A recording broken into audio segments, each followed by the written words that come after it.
ಮನೆಗೆ ನುಗ್ಗಿದ ಹಂತಕರು ಕೈ ಮುಖಂಡನ ಬರ್ಬರ ಹತ್ಯೆ. ಮನೆಗೆ ನುಗ್ಗಿ ಭೀಕರ ಕೊಲೆ. ಬೆಚ್ಚಿ ಬೀಳಿಸ್ತಿದೆ ಸಿಸಿಟಿವಿ ದೃಶ್ಯ. ಮದುವೆ ಸಂಭ್ರಮದಲ್ಲಿದ್ದಾಗಲೇ ಸೂತಕ. ಕುಟುಂಬದಲ್ಲಿ ಮಡುಗಟ್ಟಿದೆ ಶೋಕ. ಕೈ ಮುಖಂಡನ ಮರ್ಡರ್.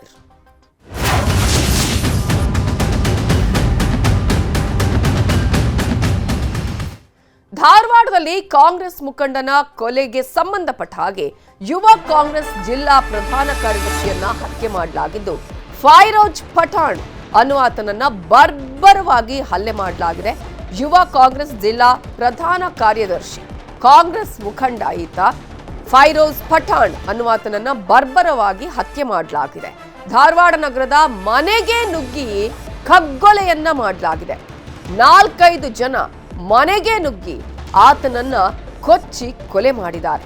ಅದರಲ್ಲೂ ಕುಟುಂಬಸ್ಥರ ಎದುರೇ ಫೈರೋಜ್ ಪಠಾಣ್ನನ್ನ ಭೀಕರವಾಗಿ ಬರ್ಬರವಾಗಿ ಹತ್ಯೆ ಮಾಡಿದ್ದಾರೆ ಆರೋಪಿಗಳು. ಕೊಲೆ ಮಾಡಿ ಈಗ ಆರೋಪಿಗಳು ಪರಾರಿಯಾಗಿದ್ದಾರೆ. ಆದರೆ ಹಂತಕರ ದೃಶ್ಯ ಸಿಸಿಟಿವಿ ಕ್ಯಾಮೆರಾಗಳಲ್ಲಿ ಸೆರೆಯಾಗಿದೆ. ಉಪನಗರ ಠಾಣೆ ಪೊಲೀಸರು ಈ ಹಿನ್ನೆಲೆಯಲ್ಲಿ ತನಿಖೆಯನ್ನ ಆರಂಭ ಮಾಡಿದ್ದಾರೆ. ಏಪ್ರಿಲ್ 24ರಂದು ಫೈರೋಜ್ ಮದುವೆ ಕೂಡ ಫಿಕ್ಸ್ ಆಗಿತ್ತು.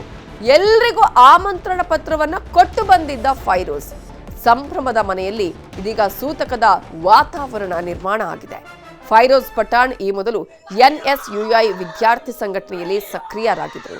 ಆದರೆ ಯಾರು ಕೊಲೆ ಮಾಡಿದ್ದಾರೆ, ಯಾವ ಕಾರಣಕ್ಕಾಗಿ ಕೊಲೆ ಮಾಡಿದ್ದಾರೆ, ಇದರ ಹಿಂದಿರುವ ಉದ್ದೇಶ ಏನು ಅನ್ನೋದು ಇಲ್ಲಿವರೆಗೂ ಗೊತ್ತಾಗಿಲ್ಲ. ಆ ಕಾರಣಗಳು ಇನ್ನಷ್ಟೇ ತಿಳಿಯಬೇಕಾಗಿದೆ. ಫೈರೋಜ್ ಪಠಾಣ್ನ ಭೀಕರ ಕಗ್ಗೊಲೆಯ ದೃಶ್ಯ ಸಿಸಿಟಿವಿಯಲ್ಲಿ ಸೆರೆಯಾಗಿದೆ.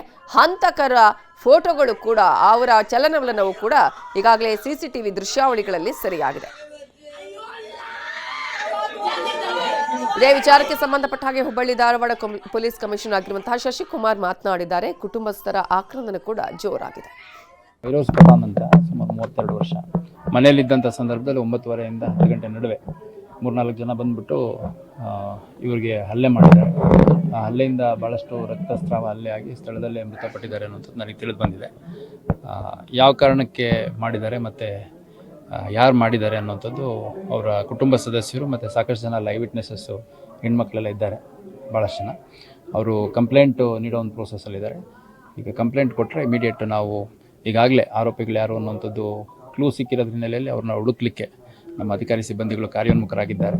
ಆದಷ್ಟು ಬೇಗ ಆರೋಪಿಗಳನ್ನ ಅರೆಸ್ಟ್ ಮಾಡುವಂಥ ಕೆಲಸ ಮಾಡಲಾಗಿದೆ. ಈಗ ನನಗೆ ನನಗೆ ಮಾಹಿತಿ ಇಲ್ಲ. ಇದು ನಮ್ಮ ಸ್ಥಳೀಯ ಪೊಲೀಸ್ ಠಾಣಾ ಅಧಿಕಾರಿಗಳ ಹತ್ರ ಮಾಹಿತಿ ಏನಿದೆ ಪಡ್ಕೊಂಡು ನಾನು ಮುಂದೆ ಕ್ರಮ ಕೈಗೊಳ್ತೀನಿ. ಇಲ್ಲ, ಈಗ ಅವ್ರ ತಾಯಿ ಮತ್ತು ಅವ್ರ 9 ಅವ ಹೊರಗಡೆ ಕುಂತಿದ್ದ.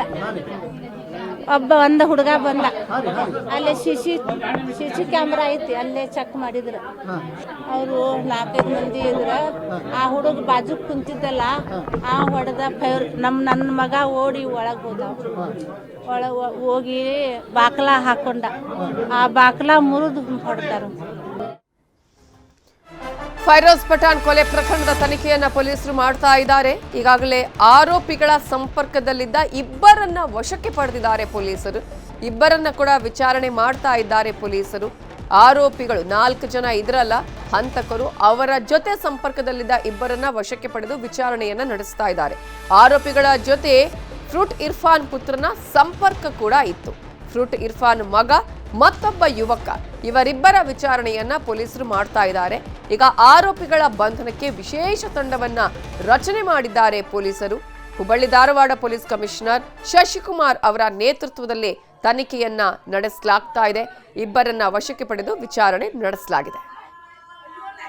ಇದೇ ವಿಚಾರಕ್ಕೆ ಸಂಬಂಧಪಟ್ಟ ಹಾಗೆ ಇನ್ನಷ್ಟು ಡೀಟೇಲ್ಸ್ ಅನ್ನ ಕೊಡೋದಕ್ಕೆ ನಮ್ಮ ರಿಪೋರ್ಟರ್ ಮಂಜುನಾಥ್ ಫೋನ್ ಸಂಪರ್ಕದಲ್ಲಿ ಜಾಯ್ನ್ ಆಗಿದ್ದಾರೆ. ಮಂಜುನಾಥ್, ಈಗಾಗಲೇ ಫೈರೋಜ್ನ ಕೊಲೆ ಪ್ರಕರಣಕ್ಕೆ ಸಂಬಂಧಪಟ್ಟ ಹಾಗೆ ಈಗ ಇಬ್ಬರನ್ನ ವಶಕ್ಕೆ ಪಡೆದಿರುವ ಪೊಲೀಸರ ತನಿಖೆಯಲ್ಲಿ ಏನೆಲ್ಲ ಅಂಶಗಳು ಗೊತ್ತಾಗಿದೆ, ಯಾವ ಕಾರಣಕ್ಕಾಗಿ ಆಗಿದೆ, ದ್ವೇಷನ ಯಾರು ಮಾಡಿರೋದು ಅನ್ನೋದ್ರ ಬಗ್ಗೆ ಇಬ್ಬರು ಏನಾದರೂ ಮಾಹಿತಿಯನ್ನ ಕೊಟ್ಟಿದ್ದಾರೆ ತನಿಖೆಯ ಸಂದರ್ಭದಲ್ಲಿ? ಹೌದು ನಮಿತಾ ಜೈನ್, ಧಾರವಾಡದ ಯೂತ್ ಕಾಂಗ್ರೆಸ್ ಪ್ರಧಾನ ಕಾರ್ಯದರ್ಶಿಯಾದಂತ ಫೈರೋಜ್ ಪಠಾಣ್ ಕೊಲೆಗೆ ಸಂಬಂಧಪಟ್ಟಂತೆ ಇಬ್ಬರು ಕೊಲೆ ಆರೋಪಿಗಳಿಗೆ ಸಂಪರ್ಕದಲ್ಲಿದ್ದ ಇಬ್ಬರನ್ನ ವಶಕ್ಕೆ ಪಡೆದು ಪೊಲೀಸರು ಕೂಡ ಎನ್ಕ್ವೈರಿಯನ್ನ ಮಾಡ್ತಾ ಇದ್ದಾರೆ. ಪ್ರಮುಖ ಕಾರಣ ಅಂತಂದ್ರೆ ಕೊಲೆಯಾದಂತ ಫೈರೋಜ್ ಪಠಾನ್ ಅವರ ಸ್ನೇಹಿತರಂತ ಮೊಹಮ್ಮದ್ ಶಾ ಇರ್ಬೋದು, ಸದ್ದಾಂ, ಗೌಸ್ ಮತ್ತು ಫರ್ವೇಜ್ ಈ 4 ಯುವಕರು ಏನಂತಂದ್ರೆ ನಿನ್ನೆ ಮನೆಗೆ ನುಗ್ಗಿ ಈ ಪಠಾಣನನ್ನ ಚಾಕುವಿನಿಂದ ಚುಚ್ಚಿ ಕೊಲೆ ಮಾಡಿದ್ರು, ಭೀಕರವಾಗಿ ಹತ್ಯೆ ಮಾಡಿದ್ರು. ಈಗಾಗಲೇ ಕೂಡ 6 ಜನರು ಕೂಡ ಏನಂತಂದ್ರೆ ಫ್ರೀ ಪ್ಲಾನ್, ಯಾಕಂತಂದ್ರೆ ಒಂದ್ ಕಡೆ ಏನಂದ್ರೆ ಯೂತ್ ಕಾಂಗ್ರೆಸ್ ಚುನಾವಣೆ ಸಂದರ್ಭದಲ್ಲಿ 2 ಗುಂಪುಗಳ ನಡುವೆ ಆ ಸಂದರ್ಭದಲ್ಲಿ ಕೂಡ ಗಲಾಟೆ ಆಗಿತ್ತು. ಇದು ಪೊಲೀಸ್ ಠಾಣೆ ಮೆಟ್ಲು ಕೂಡ ಏರಿದ್ರು ಅಂತ ಹೇಳ್ಬೋದು. ಅವಾಗಿನ ಸಿಟ್ಟು ಕೂಡ ಇನ್ನೂವರೆಗೂ ಕೂಡ ಯಾವುದೇ ರೀತಿಯಾದಂತ ಸಿಟ್ಟಿಗೆ ಕೊಲೆಯಲ್ಲಿ ಅಂತ್ಯ ಆಗಿರೋದು ಕೂಡ ಕಂಡು ಬರ್ತಾ ಇದೆ. ಯಾಕಂತಂದ್ರೆ ಮೊಹಮ್ಮದ್ ಶಾ ಪ್ರಮುಖವಾಗಿ ಕೊಲೆ ಆರೋಪಿ ಈತನೇ ಆಗಿರೋದ್ರಿಂದ ಈತನ ಬಂಧನ ಮಾಡೋಕೆ ಕೂಡ ಪೊಲೀಸರು ವಿಶೇಷವಾದ ತಂಡವನ್ನ ನಿಯೋಜನೆ ಮಾಡಲಾಗಿದೆ. ಒಟ್ಟು 6 ಜನರು ಕೂಡ ಅಂತಂದ್ರೆ ಈ ಕೊಲೆಗೆ ಸಂಚನ ರೂಪಿಸಿದ್ರು. ಈಗಾಗಲೇ ಕೊಲೆಯನ್ನ ಮಾಡಿದಂತ 4 ಈಗ ಈ ಕೊಲೆ ಮಾಡಿ ಪರಾರಿಯಾಗಿದ್ದಾರೆ. ಇನ್ನು ಇಬ್ಬರನ್ನ ಪೊಲೀಸ್ ಠಾಣೆಗೆ ಕರೆಸಿ ವಿಚಾರಣೆಯನ್ನ ಮುಂದುವರಿಸಿದ್ದಾರೆ ಅಂತ ಹೇಳ್ಬೋದು. ಒಟ್ಟಾರೆಯಾಗಿರಂತಂದ್ರೆ ಇದೊಂದು ರಾಜಕೀಯ ದ್ವೇಷದಿಂದ ಈ ಕೊಲೆ ನಡೆದಿರಬಹುದು ಎಂಬುದು ಕೂಡ ಮೇಲ್ನೋಟಕ್ಕೆ ಕಂಡು ಬರ್ತಿದೆ. Kavita, thank you Manjunath ಡೀಟೇಲ್ಸ್ಗೆ.